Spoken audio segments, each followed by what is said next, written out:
Olá, pessoal. Tudo bem? Mais uma vez estamos aqui para o Contagem Regressiva de AFT 2013 e nós vamos falar exatamente sobre o pronome relativo. Então, eu gostaria muito que, para esse decorrer de semana, que vocês dessem uma olhada nesse assunto, talvez até vocês já saibam bastante, não é? Mas eu pretendo começar hoje com o pronome relativo, semana que vem, ou na próxima dica, falar sobre oração subordinada adjetiva, que é o tipo de oração de que o relativo faz parte, não é? Mas eu quero começar com o quê? Porque, na verdade, é uma questão muito recorrente no CESP, é um tipo de questão muito recorrente no CESP, fazer perguntas a respeito do termo antecedente desse quê. Então, lembrando que o relativo tem este nome justamente porque ele mantém relação com o termo antecedente, certo? Então, primeira coisa, reconhecer o quê como pronome relativo é fácil, não é verdade? É só verificar se você pode substituí-lo no período em que ele foi empregado por o qual, a qual, os quais e as quais, não é? Verificando, é claro, qual é o termo antecedente, ou seja, qual é o termo a que ele se refere, e fazer a substituição por concordância. Então, por exemplo, a moça de que falei. Se é a moça, feminino singular, então a moça da qual falei, certo?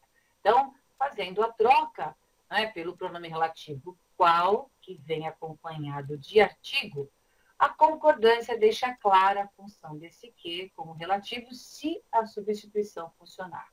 Ok? O problema é que quando nós falamos sobre termo antecedente, no caso do período que nós temos aí na tela, como exemplo do tipo de questão que eu quero comentar, a gente tem no termo antecedente que verificar o seguinte: diferente de dizer que é a palavra antecedente, eu tenho de ver o conjunto de informação que vem antes. Então, vejamos aqui no exemplo, a gente vai fazer esse exemplo que é simples, para que vocês possam acompanhar bem meu raciocínio e a gente resolve uma questãozinha, tá? Então, nós temos aqui, olha lá, fiz a barrinha, minha famosa barrinha, falo assim porque para muita gente isso ajuda bastante. A gente vai colocando essa barra, eu faço essa barra com vocês, para a gente dividir o período em suas orações. No caso aqui, a gente tem este é, o pai da moça, olha lá minha setinha no verbo, um verbo, uma oração, que me processou é o outro verbo, né, a outra forma verbal. Então, separei ali como são dois verbos distintos, diferentes e distantes. É óbvio aí que nós temos duas orações. E aí, eu dividi exatamente o período antes do quê? Porque esse quê, claro, é um relativo, não é? E aí, gente, o que acontece? Ó, como eu disse, verificar o termo antecedente não é verificar a palavra antecedente. Eu não posso dizer, por exemplo, que esse que com certeza retoma a moça, certo? Por quê? Porque a palavra moça está associada ao pai, né, pela preposição de. Então, a moça não está separada. Nós temos como termo antecedente a ser verificado aí o pai da moça. Então, torno a dizer, não é a palavra antecedente, mas o termo. Aquele conjunto de palavras em que uma palavra está relacionada à outra, dando a informação pretendida, certo? Então, até a gente chama aqui, poderíamos chamar aqui de sintagma, não é? Porque justamente a moça, que é um nome, está relacionada ao pai, que é o outro nome. Tudo bem? Então, vejamos. Olha o problema que esse que pode causar, né? Que problema é esse? Vejam aí comigo. Se eu perguntar para vocês, afinal de contas, quem foi que me processou? Vejam, eu estarei avaliando essa oração. Quem foi que me processou? Horas. É fácil, professora Luciane, só verificar a quem o que se refere. Muito bem, então me diga. Muitos de vocês podem ter dito para mim, o pai da moça, com certeza. Outros na dúvida e outros já sabem que pode acontecer. Então, vamos lá. Se eu pensar que esse aqui é um pronome e antes, como termo antecedente desse pronome, nós temos dois nomes, ou seja, dois substantivos aqui, moça e pai, isso é sinal de que nós podemos fazer dois raciocínios, certo? Que esse aqui se refere ao pai, e aí nós interpretaríamos que o pai da moça me processou, certo? Pensando que esse que aí é um pronome, tira ele de cena e pensa, o pai da moça me processou. Porém, justamente por ele ser um pronome, ele também pode se referir à moça. E aí eu posso entender que a moça me processou. Então, é provável, como eu disse, que muitos de vocês falam, imagina, só pode ser o pai da moça. Então, eu estou avisando aqueles que não sabem ainda que, se a gente pega o termo antecedente completo, chama também de sintagma, e dentro dele existem 2 ou mais substantivos, esse que pode retomar qualquer um deles. E a gente, então, decide qual é o substantivo a que ele se refere dentro deste sintagma, né? Por coerência textual, pelo sentido do período dentro daquele determinado contexto.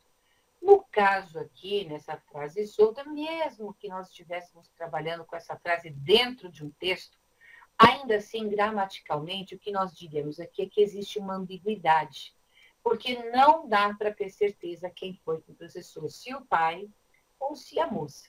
Talvez, dentro do texto, o próprio contexto nos esclareceria esse caso. Porém, ainda assim, a frase continuaria com essa ambiguidade, que o pronome causa naturalmente, certo? O pronome que causa isso naturalmente. Então, vejamos, se por acaso, não é, eu aqui, autora do texto, resolva, no lugar de usar, por exemplo, o que, decida usar o qual.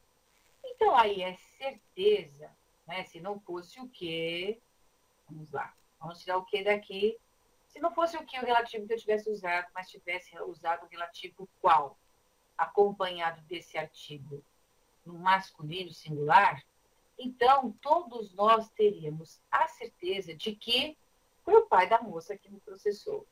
Contrapartida, né, se nós tivéssemos colocado, se eu tivesse colocado a qual, então nós teríamos também a certeza, não é verdade, de que quem processou foi a moça. A moça me processou. Pode acontecer isso. Pode acontecer. Então, não sofre, né? Não vamos sofrer por causa disso. Eu estou alertando que aí, no caso, existe uma ambiguidade, né? E nós teríamos estas duas possibilidades. Porém, né, se o relativo qual, né, fosse usado com artigo masculino ou feminino singular, aí nós teríamos o exato sentido, né, que a frase queria nos passar aqui, certo? Ou o pai ou a moça processou. Bom, gente, até por isso que existe o qual e a qual. Além de a gente ter uma relação de som aí, muitas vezes, né? Então, por exemplo, esta mesa sobre que coloquei os livros? Não. Esta é a mesa sobre a qual coloquei os livros. Ok? Então, o relativo qual existe para eliminar a ambiguidade e também para efeito sonoro, dependendo da preposição que você põe antes, né, desse relativo. Se o sobre, por exemplo, que tem 2 sílabas, assim como outras preposições que têm 2 sílabas ou mais, então a gente usa o relativo qual. Tudo bem?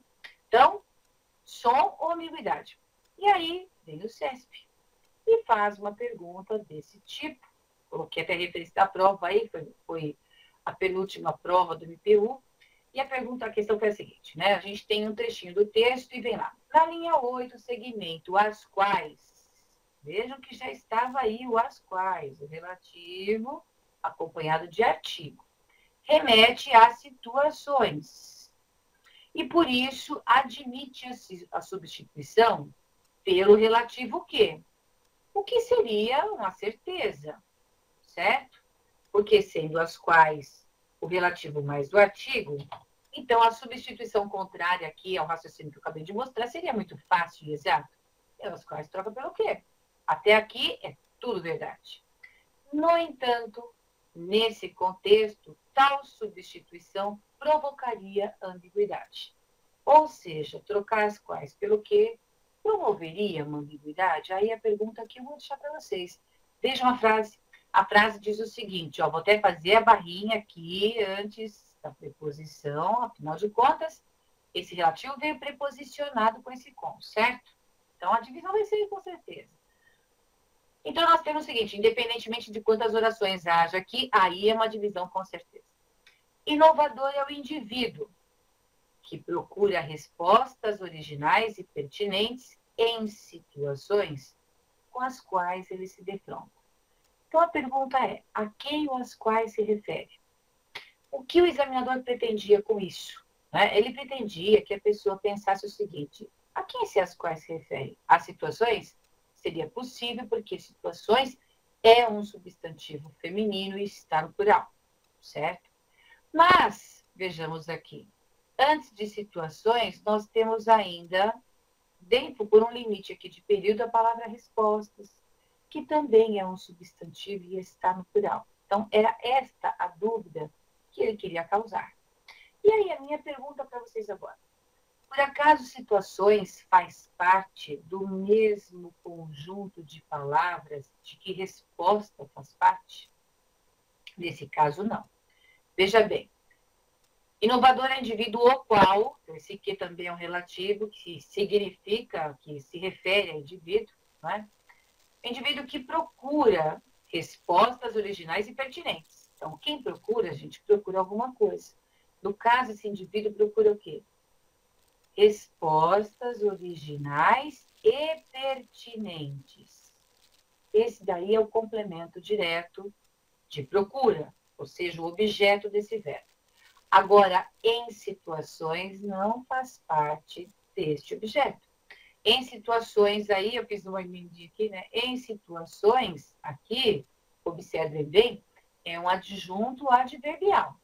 Porque o indivíduo procura o quê? Respostas originais e pertinentes. Quando? Em situações com as quais ele se defronta, pensando no todo, certo? Então, em situações adjunto adverbial, respostas originais e pertinentes, o complemento do verbo, certo? O objeto direto. Nesse sentido, a gente tem dois sintagmas distintos, dois termos distintos, diferentes, portanto, neste caso em especial, é diferente daquele que eu mostrei para vocês, esse às quais se refere apenas às situações. Portanto, a substituição pelo que não causaria ambiguidade, certo? E aí, nós temos aqui um item errado, ok? Ah, questão errada, e foi exatamente em cima dessa possibilidade de ambiguidade que o examinador quis trabalhar. Mas aí vocês vejam que vocês têm de analisar o que veio antes para não fazer essa confusão. Tá certo? Então, até a próxima dica, a gente continua falando aí de relativos e orações adjetivas, ok? Bons estudos e até a próxima.